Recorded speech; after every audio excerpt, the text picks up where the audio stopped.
Salam, mən Ayxanın anasıyam. Biz Ayxanı Qönçə müəllimənin yanına gətirən zaman Ayxan demək olar heç danışmırdı, heç nitqi yox idi.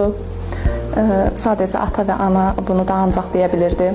Ağız suyu axırdı, çeynəməsi yox idi, üfürcəyi belə üfürə bilmirdi, tütəyi çala bilmirdi. Heç bir bacarığı yox idi. Anlaması belə yox idi demək olar. Ayxan danışmağa başlayıb, artıq öz fikrini ifadə edir. 3 ay ərzində, yəni çox şükür, çox qısa müddət ərzində Ayxan danışığı bərpa oldu. Çox yaxşı fikrini ifadə edə bilir, özünü ifadə edə bilir. Bunlar hamısı Qönçə müəllimənin sayəsindədir. Çox şükür Allaha, yəni Ayxanın danışığı tam düzəlibdi demək olar. Özünü ifadə edə bilir. Hər şey qaydasındadır. Mən çox razıyam. Hər şey əladır. Çox sağ olsun Qönçə müəlliməmiz. Allah razı olsun. Çox sağ olun müəllimə.